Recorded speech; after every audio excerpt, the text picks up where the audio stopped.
A very good morning to everybody. Today we have a presentation on Introduction to Waiting for Godot by semester 2 students. The group of students are going to introduce us waiting for Godot.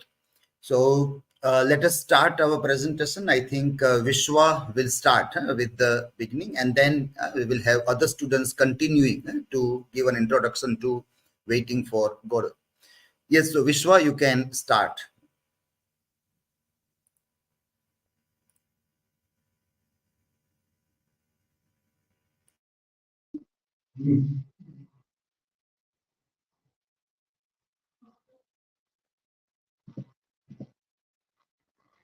Good afternoon, everyone. Me and my group member, Khushi, Maya, Pallavi, and Yashraj, we are presenting introductory presentation on waiting for Godot. I will present author introduction. First points to ponder: author introduction, words, recognitions, and style, theater of the absurd, character of the play, psychoanalyst reading of the characters, plot summary of the play, themes of the play, symbols of the play, thus searching for the self, existentialism in the play, myths of Sisyphus, circular nature of the play, and deconstruction analysis of the play. Author introduction, full name Samuel Barclay Beckett. He was an Irish novelist, dramatist, short story writer, theatre director, poet, literary translator. He born in Dublin, Ireland in 1906 and died in 1989. His work, known for his bleak, impersonal, and tragicomic depictions of life, often using black comedy and nonsense, and his pen name is Andrew Baylis. And in 1929, Beckett published his first work, a critical essay on untitled Dante Bruno Vico Joyce. Most famous for the play Waiting for Godot, 1953, considered a masterpiece of the theatre of the absurd. Other notable works include the play like Edgam, 1957, and Happy Days, 1961, novels like Murphy, 1930, and Molo, 1951, and a short story like More Pricks Than Kicks, 1934. Wrote in both English and French, often translating his own work. Recognition award the Nobel Prize in Literary in 1969, widely considered one of the most important and influential writers of the 20th century. Additional points: participated in the French resistance during World War II, had a close relationship with Irish author James Joyce. His work continued to be performed, studied, and analyzed around the world. Style became increasingly minimalist as his career progressed, with more aesthetic and linguistic experimentations, often used techniques like stream of consciousness, repetitions, and self-reference. Beckett was a part of the literary movement called modernism. He wrote a radio work in his life, and Beckett wrote his last work, the 1988 poem "What Is the Word?" And his radio works like All the Fall, Rough for Radio 1 and Rough for Radio 2, Words and Music. I would like to push it further.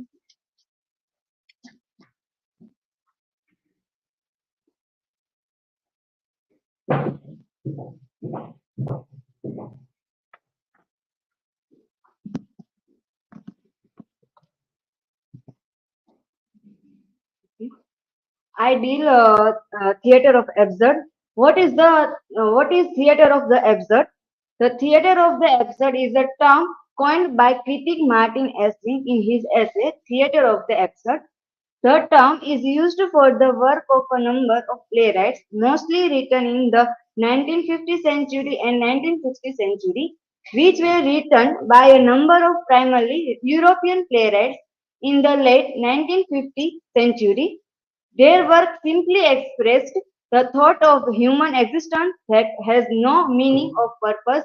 If a trouble comes, some logic is given on a matter, it simply makes the situation and further leads to silence. A definition of the theater of the absurd.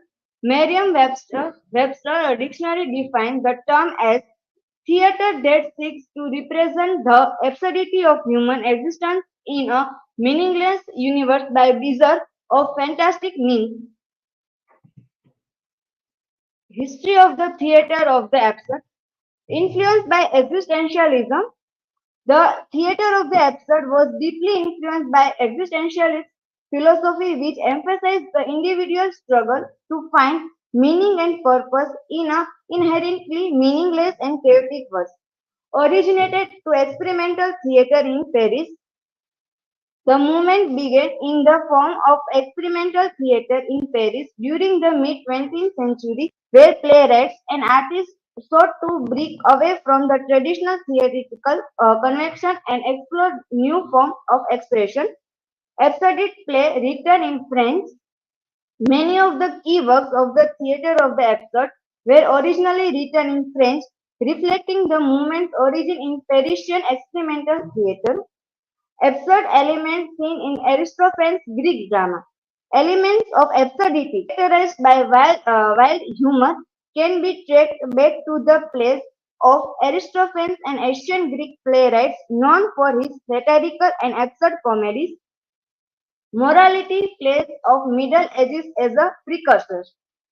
The theatre of the absurd can also be seen as the drawing inspiration from the morality plays of the Middle Ages, which often depicted characters grappling with existential dilemmas and moral ambiguity.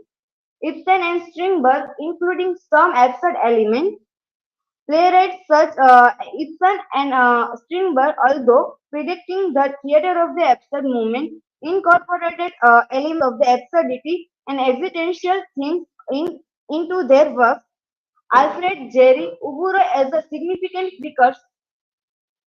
Alfred Jerry's play Uburo is considered as a significant precursor to the theatre of the absurd, with its surreal and nonsensical narrative challenging traditional and theoretical norms.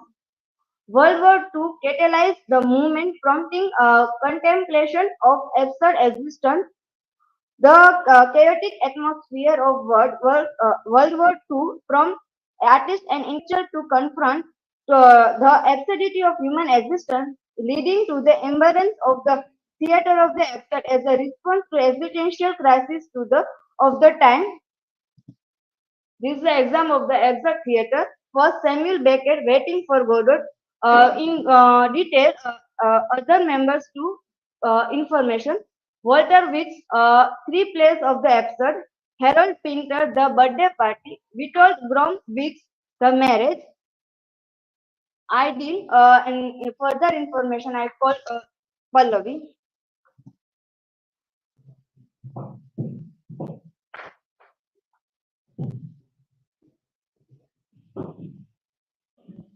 Thank you, Khushi. Now let's discuss plot summary of the play. The plot revolves around two characters, Vladimir and Estrogen, who are waiting for someone named Godot by a tree on desolate road. The play divides into two acts, and let's the act one start with the we can say the play opens in a country road. Two men, Vladimir and Estrogen, meet there by a leafless tree. Their conversation reveals that they are both waiting for same person to arrive. His name is Godot, and neither of them is sure if they have met him before or if he would indeed ever arrive. Vladimir and Estrogen aren't aware of the reason for why they exist, and they hope that Godot has some answers of their questions. Two of them are waiting. Two other men, Pozo and Lucky, enter. And Pozo is a master, and Lucky is his slave. Pozo talks to Vladimir and Estrogen. He treats Lucky horribly and shares his intention to sell him at the market. We can say that he shows his mastery over his slave. At one point, Pozo commands Lucky to think. So we can find that what extent he command him to follow his commands. Lucky responds by performing a dance and special monologues. Eventually, Pozo and Lucky leave for the market. Vladimir and Estrogen keep waiting for Godot. Then a boy enters. He introduces himself as a Godot's messenger and informs the two men that Godot wouldn't arrive tonight, but the next day. The boy exists, and Vladimir and Estrogen declare that they will also live, but they stay where they are. And here Act One ends, and Godot never arrives. We can find that characters engage in various conversation while these all waiting and conversation and encounters and comedic routines to pass their times. Uh, Act 2 opens on that following day. Vladimir and Estrogen are still waiting by that tree, which has now grown leaves. Uh, Pozo and Lucky return, but they are changed. Pozo is now blind, and Lucky has become mute. Pozo doesn't remember ever having met the two other men. Estrogen also forgets that he met Pozo and Lucky. The master and servant leave, and Vladimir and Estrogen keep waiting for Godot. Soon the boy comes again and lets Vladimir and Estrogen know that Godot will not be coming. The boy also doesn't remember ever having met the two men before. Before he leaves, he even insists that he is not the same boy that visited them the day before. To wait for God was Vladimir's and Estrogen's only purpose in life. We can find that by this story, that only purpose of their life is to meet Godot. In their frustration and desperation, they consider committing suicide. However, they realize that they don't have any rope, and they announces that they will leave to get rope and come back the next day, but they stay where they are.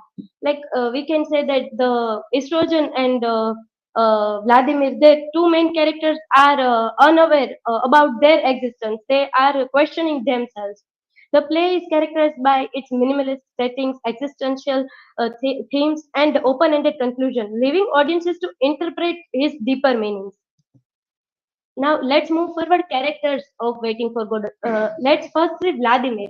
His nickname was Didi. That Estrogen called him Didi. He is one of the two main characters, and Vladimir is more intellectual and tends to take the lead in their discussion and activities while waiting for Godot. He often questions their situation and try to pass the time through conversation and activities. And he is more active and we can say that optimistic than Estrogen. Estrogen, his nickname is Gogo, like the second main character, and Estrogen is more lethargic and prone to complaining. He always complaining that why we are here, for whom we are waiting, for whom, and see my boots are not proper. He often struggle with his boots and has difficulty to remembering past events. That who are you? For whom and he also forgets that who is Pozo and Lucky. He relies on Vladimir for support and company during their wait, and he always say yes in decision of Vladimir. Next character is Pozo. Pozo is a wealthy landowner, and he passed through that area where Vladimir and Estrogen were waiting for Godot. He travels with his slave Lucky, and we can find that in his body language he is behave like he is a master and a very cruel master that he owns his slave. Pozo is bombastic and authoritative and treats Lucky very poorly. That he is not he is his slave, but in very cruel manner he treats him. Next character is Lucky. Lucky is Pozo's slave. He is treated more like a servant or a pack of animals. Lucky is a silent for most of the play until Pozo orders him to think and speak. Like by this extent, we can find that how he rely on his master's commands. When he does, he delivers a long, nonsensical monologue that showcases his mental anguish, that he is not mentally stable. Next character is the boy. He appears twice in the play, delivering message from Godot to Vladimir and Istros. The boy is a young and seems to have a connection with Godot, though the nature of his connection is unclear. That, we can find that in Act 1, that boy is, we cannot clearly say that the boy is the same or not in second act. And by this character, this boy's character, we can have some information about Godot, that he is a good master, he is good, he has good connection with everyone, he has good heart. We can find a little information about Godot. Next character is Godot. We can find that this character is central character of the play, but it is a elusive character in the play. He is a mysterious and awaited by Vladimir and Estrogen. He never appears in the play, leaving identity ambiguous. We always listen that Godot is not coming today. He will arrive tomorrow symbolizes and but by this character he symbolizes hope and salvation or higher power, that someone is questioning about themselves, who were dependent over on that higher power. It represents humanity's pursuit of purpose and fulfillment. That absence embodies uncertainty and elusiveness of meaning in existence. Let's say about psychoanalytic reading of the characters. We can find that if we done psychoanalytic reading of the characters, we can find that there are not very deep meaning of their conversation. That consciousness in relation to waiting. Waiting for Godot explores deep thoughts and feelings, and during waiting, revealing insights about human consciousness and existence. In that context, we can find that psychoanalytic term, that waiting is not for just pass the time, but waiting is a term. We can say that in psychoanalytic term, it's called a limbo. It means to wait for someone, and that experience and that inner conflicts, thoughts, and trauma. They all we can find that in characters. They also question about their existence. Also, we can find uncertainty and waiting. Vladimir and Estrogen wait uncertainty and pondering existence and the unknown future, reflecting on the significance of waiting. They are not aware about what future holds, but they are still waiting for someone. Coping mechanisms in relation to waiting. Waiting for Godot characters cope differently, changing situations or emotions, supporting each other amidst uncertainty and stress, despite of their conversation and their we can find that they are not agree with each other. Sometimes they are not agree each other's opinion, but they still support each other in amidst this trauma or this stressful environment. Ways of waiting. Waiting is a more than a counting time. It's a finding meaning in anticipation. Vladimir waits with a purpose. Estrogen feels restlessness. We can find Vladimir is more optimistic, that he says that no, Godot is coming, and he guides for our existence. And Estrogen feels like let's for whom we were waiting for. Let's run away from here. So we can find that this type of psychoanalytic reading we can find in characters of Waiting for Godot play. Now, for further discussion, I would like to call Maya. Thank you.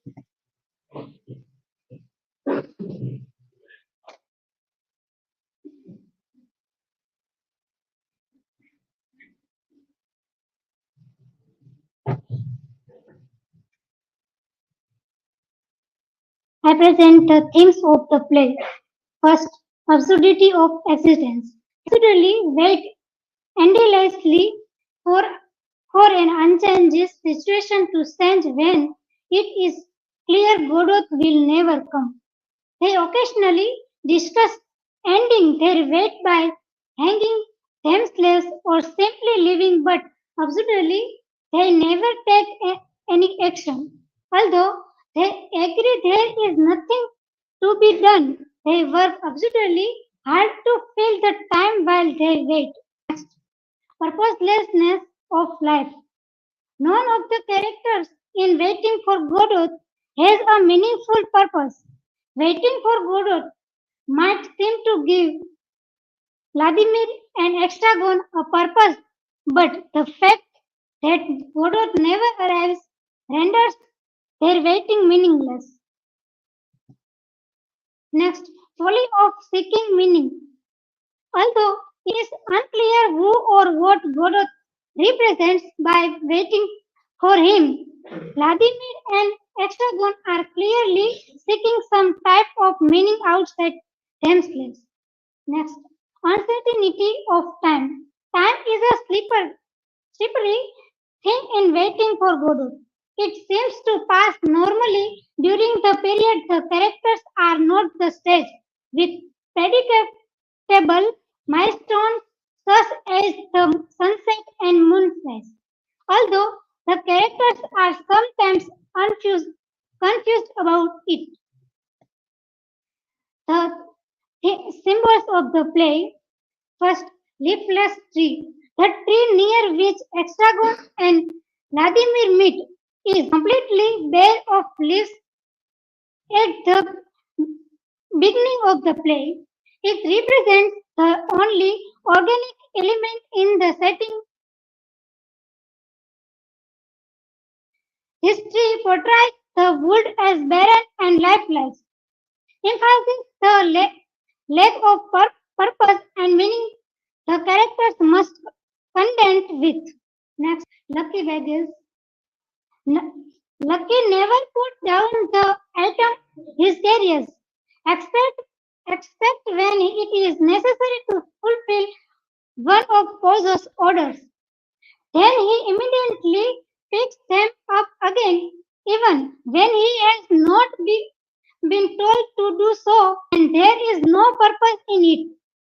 His action echoes the human tendency of enslavement to burden holding onto them even when during so is unnecessary. Pozo's rope. Pozo's rope is the only rope that physically appears in the play, and it represents the balance of power in the relationship between Pozos and Lucky. In Act 1, Pozos dominates Lucky with a rope half the length of the stage. Pozos drives Lucky by means of the rope passed around his neck, and Lucky is often the recipient of Pozos' whip. Next, duality. Duality is everywhere is waiting for Godot. Every character has a counterpart, and the pet characters often complement and construct each other. Vladimir and Hexagon seem nearly identical at first, but construction characteristics show them to be essentially two different parts of whole. Pozo and Lucky are opposite in status, but they also share a mutual dependence. Heads. Heads are worn by Vladimir, Hexagon, Lucky, and Pozo, and are a vehicle for the characters to show their identities. For example, Lucky needs his head in order to think. Pozo show him power over Lucky by taking his servant head off. Vladimir, the thinker of the two main characters, is fixated on his head, while Hexagon, who is more realistic, thinking first of his goods. Further, more information I call Yashras.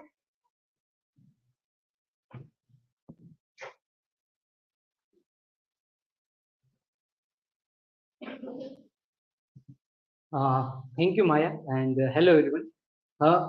Now we have the background information about the weighting of borders we have discussed.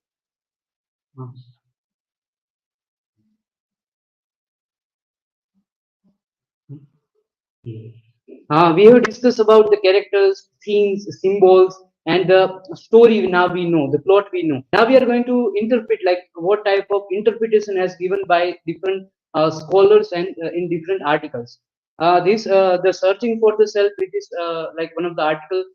It is written by Martin Esley, and this he talks about when Alan Snyder, who was the director first American production of the Waiting for Godot, asked Samuel Beckett, the writer of the play, who or what was the meant by a Godot? Who is Godot? He asked him. Beckett answered, "If I knew, I would have said so in the play." So he himself, the writer himself, said, "I don't know who is Godot." So this statement allows for open interpretation of the play according to individual perspective. Like whatever we think, we can get a meaning out of the Godot. The subject of the play is not Godot, but waiting. Now the title is waiting for Godot, but the importance is not given to the Godot, but the waiting, according to Martin S.E. In the the article it is given, and also in the play we find that Pozo remarks within the dialogue regarding the mundane nature of existence. When Estragon asked him that how do you get blind and what happened to you, and he says that when did it happen to you, he answered that have you not done tormenting me with your accursed time? One day is not enough for you. One day, any other day, he went dumb. He went means the lucky. One day I went blind. Now he is blind in the second scene. One day we will go deaf. One day we were born. One day we will die. The same day, same second. They given birth as tried to a grave. The light gleams an instant, then it's night once more. It is that every day is the common. Every day is the same. Then why are you asking this stupid question? So it shows that how the meaningful life it is. In the second thing we find here, we can again we have the personal God with the divine apathy, his speechlessness, aphasia, and his lack of the capacity of the terror and amazement, who loves us dearly and the same extent. It is talking about the God who will plunge into the torments of hell. In the other words, God who does not communicate with us, cannot feel for us, and condemn us for reason to unknown. Not fearful of the heaven and death, what will happen after the death. It is like we have made that because we are like tired of waiting. That in the life which is meaningless, we find meaning through this the concept of heaven and hell. The routine of waiting for Godot stands for habit, which prevents us from reaching the painful but fruitful awareness of the full reality of being. We know that through the play, we know that all the time we feel how meaningless life is. The hope of salvation may be merely the evasion of the suffering and anguish that spring from the facing the reality of the human condition. In human condition, we find that we are waiting for the salvation. Same way they are waiting for the Godot to like make their life meaningful. We are also in the life we are waiting for some salvation. The play is based on the existentialism. First of all, let's discuss what is existentialism. Existentialism is the philosophy that emphasizes individual existence, freedom, and choice. It is the view that humans define their own meaning in life and try to make rational decisions despite existing in a irrational universe. We find our own meaning in the life. Everybody finds their own meaning. It focuses on the question of the human existence and feeling that there is no purpose or explanation of the core of existence. There is no purpose in the life. It holds that there is no God or any other transcendent force. The only way to counter this nothingness and hence to find meaning in life is by embracing existence, finding our own meaning. In the play, we also witness the recurring theme of the suggest that there is nothing inherently meaningful in the world. Characters endeavors to create the significance for themselves, striving to find the purpose in their life. In the many dialogue, we find that nothing to be done. Like many times, what should we do? There is nothing to be done. So that type of dialogue we also find in the play. One of the article essay written by Albert Camus on the myth of Sisyphus. Myth of the Sisyphus is the Greek myth, and the main character is Sisyphus. He has a punishment that he has to continuously climbing the stone over the mountain, and then the stone again comes down, and then again he has to put it on the mountain. So it is like the ridiculous act, monotonous act he has to do for whole life. So in the Albert Camus, he gives the concept of existentialism with the help of this myth of Sisyphus. It is during that written. It is like from the article, the Camus right. It is during that written that that Sisyphus interests me. A face that toils so close to the stones is already stone itself. It is already stone itself. I see that man going back down with a heavy yet measured step toward the torment of which he will never know the end. That hour like a breathing space, which returns as surely as his suffering. That is the hour of consciousness. Same way we in the life we also find, in the play we also find the meaningless, tormenting, the monotonous act we do all the time, all our life. At each of those moments when he leaves the heights and gradually sinks towards the layers of the gods, he is superior to his fate. He is stronger than his rock. In the end of the article, end of the essay, Albert Camus also writes that we must consider Sisyphus as a happy man. He is happy. We have to consider because he is finding his own meaning in the act of this climbing the rock over the mountain. Now, how we connect with the play. In Samuel Beckett's play Waiting for Godot, the characters Vladimir and Estragon similarly find themselves in the situation that seems absurd and devoid of meaning. They wait endlessly for someone named Godot who never arrives. They are doing the same activity. Like Sisyphus, they are caught in the cycle of repetition and futility.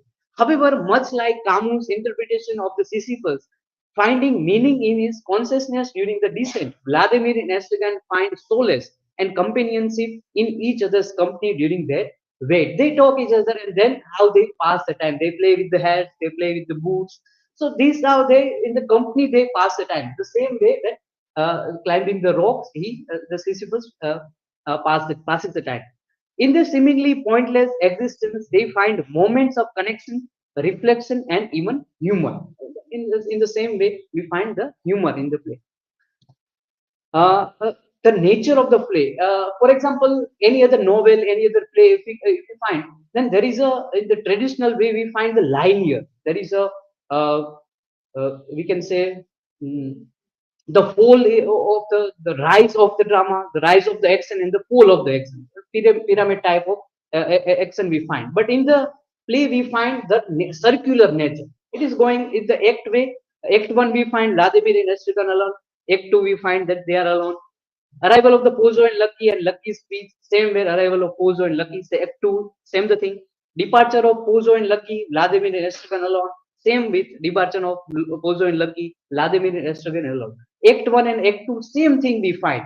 Arrival of a boy messenger, arrival of a boy messenger, departure of the boy messenger, Vladimir and Estragon alone, again that we find in the Act 2.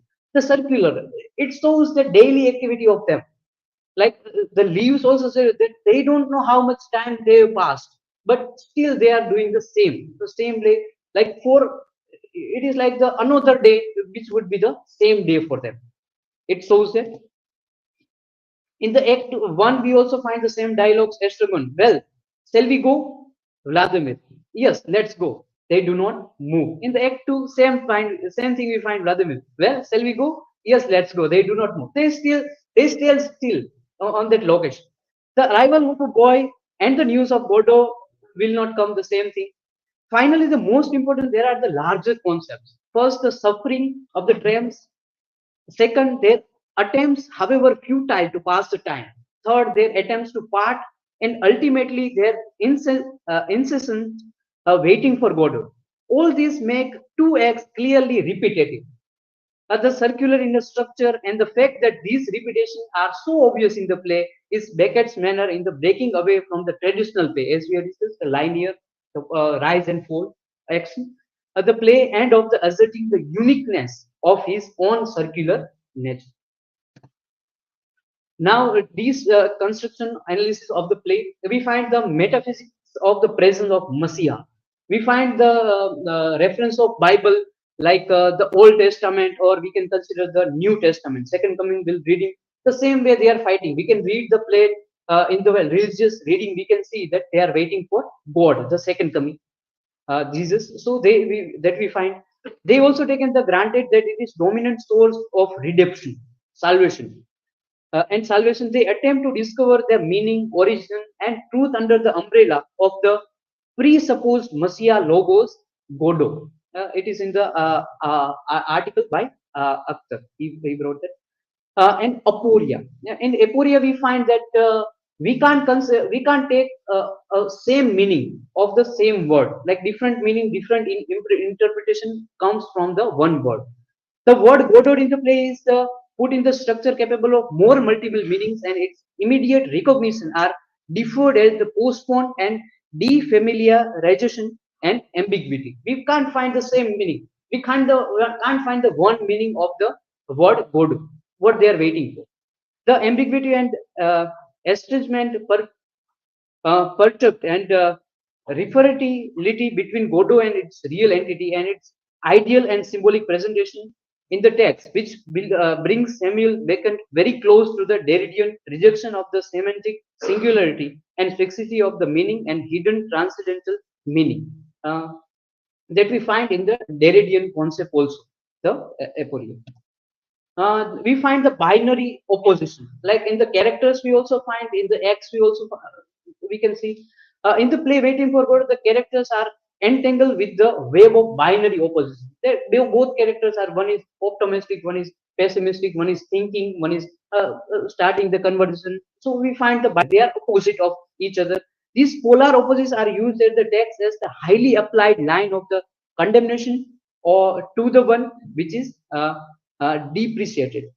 The characters of the play resort the contrast and comparison. We find the contrast in the character. We can also compare the characters whenever they confront the aporetic and manically offensive mode. We find that. And logocentrism. First of all, logocentrism means we can find that one word is there and then we can interpret from it one meaning. Logocentrism is it's like in the language we don't find the meaning. Like in the dialogues they are talking about, we don't find any meaning. We are like meaninglessly speaking to each other. We find in the play. So it is like the logocentrism we find. The nameability is also one of the forms of Derridian logocentrism, because nominalism is a logocentric phenomenon in the language. We find the play that the boy who is the messenger of the god is unnamed. Vladimir and Estragon, Pozo and Lucky are unfamiliar types of names, and even Godot is no name of any person. We don't find the Godot type of name, it is like unnameable. The title of one of the Samuel Bacon's plays is also unnameable, in which unnameable is the central character. We don't find any meaning. Waiting for Godot. We don't consider it like it's like a waiting and the Godot. So it is like the title itself is meaningless, absurd. In conclusion, we can find that the play is existential exploration in the meaningless word, absurdity of human existence and purpose we find in the characters in the play. Endless waiting symbolizing life's uncertainties, repetition emphasizing monotony and existential ennui. Friendship amidst the despair and bleak landscapes, time spaces and the futility of waiting. Open-endedness invites the reflection and interpretation. It is open for all. Like everyone can find their own meaning in Waiting for Godot. For conclusion and for many parts, I have taken the help of ChatGPT. These are the references, and thank you.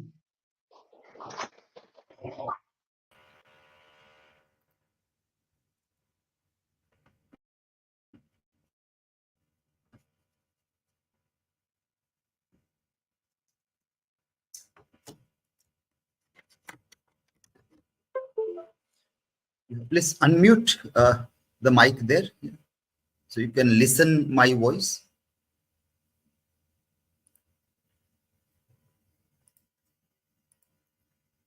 Have you unmuted? Yeah. Are you able to listen? You can show thumbs up. Yeah. Okay. Fine. Yeah. So it was a very good presentation. Except for two students like Vishwa and Maya, you both still need to speak. Need to improve also slightly. Okay? Do some rehearsal. Last time also during presentations we told you to improve your speech, so you are still, it seems, not working properly on your speech or your spoken skills. Attend all classes first, that is important, and then try to speak every day something in English. Without that you will not be able to improve your thing. So both of you needs to take care of those things, otherwise all this thing again we'll have to repeat at the end of the semester when presentations will be made. All of the students did quite well. Khushi and Pallavi also presented very well.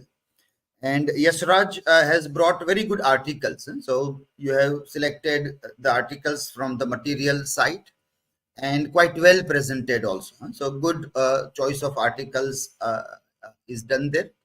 And quite well, the gist of the articles was presented. In the citation, you should have referred to other all those names also, which you spoke, but you're not able to see. So let me share a screen so the others also can learn, and it becomes a reminder for everybody also. So this was a good article. We will refer to this when we study also, search for the self. And this was by Martin Esslin. So you spoke, but there was no reference to that. You have to start by saying that Martin Esslin in this book, this article is written. That should how it should begin. So proper credit should be given to the people who are pioneers in these ideas. This also existentialism. So if you have referred to any specific resource, that should be mentioned. For Myth of Sisyphus, Albert Camus, you referred to that. And this also were some of the articles. This also was good reference, deconstructive analysis of the article, which is cited. In the similar manner, the others should also have been cited. For example, Akhtar Javed you have cited for deconstructive study.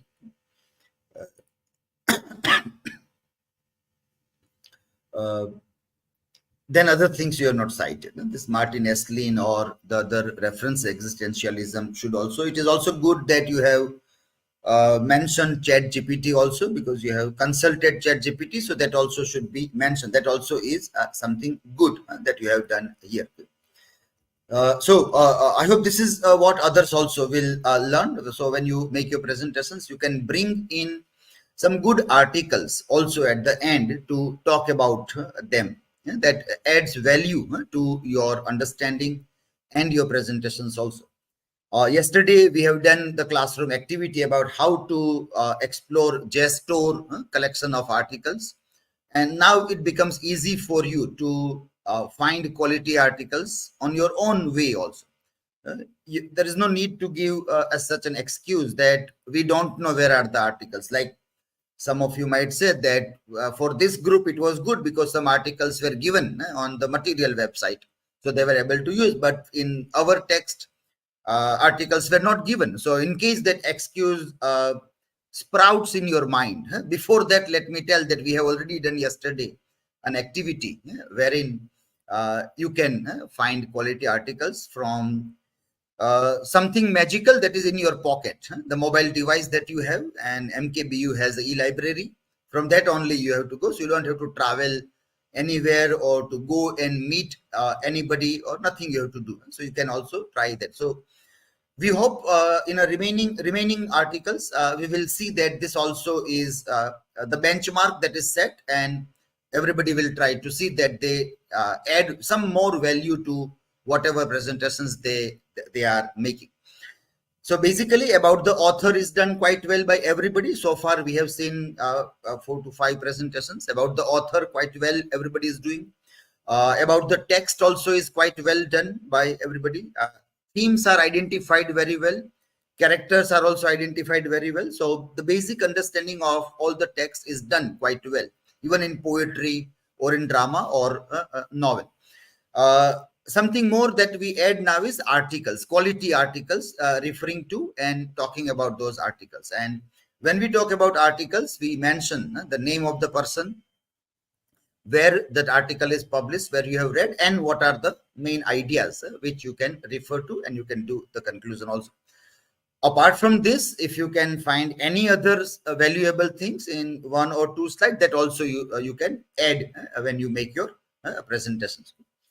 Okay, so we are meeting in the class now. Let me end the live stream.